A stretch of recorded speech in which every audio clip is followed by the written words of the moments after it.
A 30-year age difference. What's the big deal? The two families involved were unfazed by the fact that the groom and bride were uncle and niece. Although what two families? It was one grand dynasty, massive in scale, spreading its influence over a significant part of Europe, the Habsburgs. They often preferred to marry within their own lineage. For this reason, 14-year-old Mariana of Austria was wed to the Spanish king. She became the second wife of Philip IV. Mariana, the daughter of the Holy Roman Emperor, was born in the early 17th century. Before she even learned to speak, she was instilled with the belief that she would one day become the Queen of Spain, destined to marry the heir to the throne, Balthasar Carlos. Not exactly a beauty, the famous protruding lip, a family trait, didn't add charm to her elongated face. She was well educated and prepared for her future role. Mariana thoroughly studied the strict customs of the Spanish court, but the groom didn't live to see the wedding. Balthasar Carlos died, and even earlier, his mother, the Spanish queen, had passed away.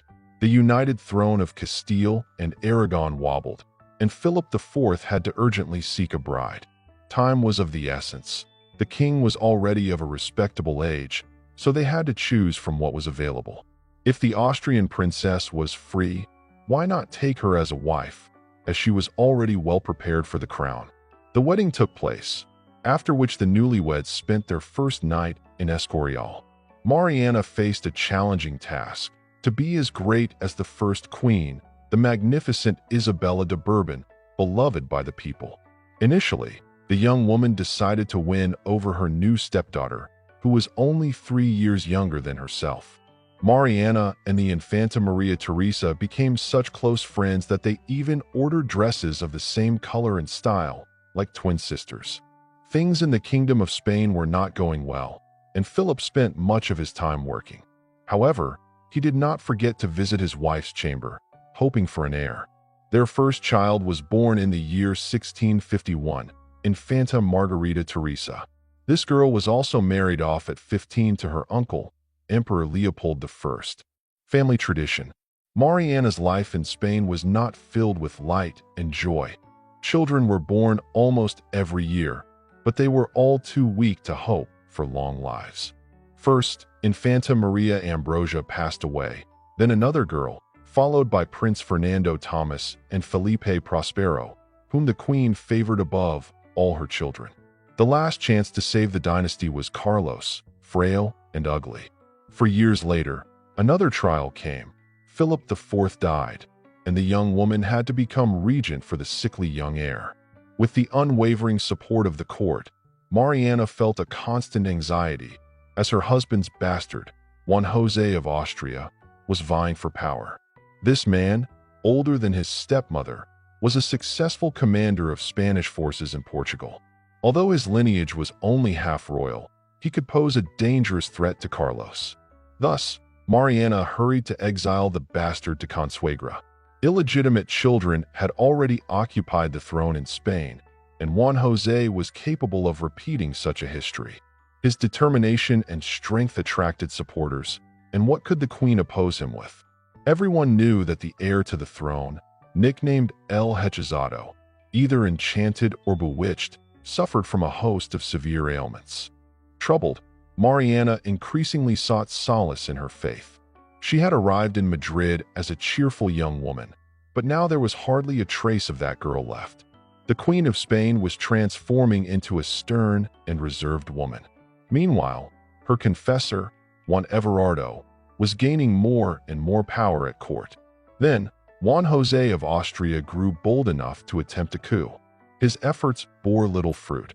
Only the removal of the queen's chief advisor from the palace. Confused and in need of support, Mariana received unexpected help from her own equerry, Fernando de Valenzuela. The nature of the relationship between this Neapolitan and the emperor's daughter was shrouded in mystery. Rumors swirled that Fernando visited the queen's chambers after sunset. After all, Mariana was still a young woman and had likely never experienced love in her dynastic marriage. Regardless, Valenzuela's influence began to grow, and soon all of Spain referred to him as the queen's favorite. Juan José saw this as a new opportunity to seize power. On the surface, it appeared that the opposition was resisting favoritism. In reality, the bastard was simply trying to remove Mariana, and this time he succeeded. The Queen of Spain was ordered to leave the court. Valenzuela was accused of embezzlement and exiled to New Spain, Mexico, where he eventually died. Now Juan José ruled. As the ailing true king, Carlos II was unable to govern. He struggled to eat and speak. The bastard held power for less than 3 years. He died suddenly, but not before marrying the king to the French princess Maria Luisa of Orleans.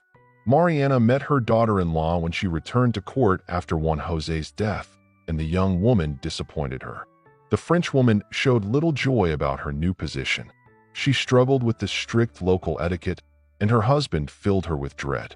Maria Luisa began to eat excessively, and soon she became so overweight that it was hard to recognize her.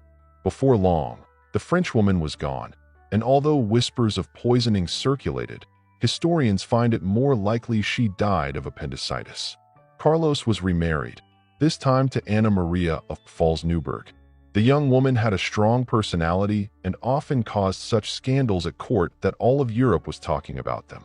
The wife of the sick king refused to tolerate her mother-in-law's ways, earning her the nickname, the vile red-haired German, among the Spaniards. Mariana, however, expressed herself more elegantly. Two suns cannot shine in the same sky. Perhaps deep down, she agreed with the popular sentiment, as her daughter-in-law was a constant source of torment for her. Exhausted and disillusioned, Mariana of Austria passed away at the end of the 17th century. She never lived to see the grandchildren who were meant to continue the Habsburg line in Spain. Perhaps it was all due to her family's tradition of marrying relatives among themselves. After all, to her husband, she was both niece and wife.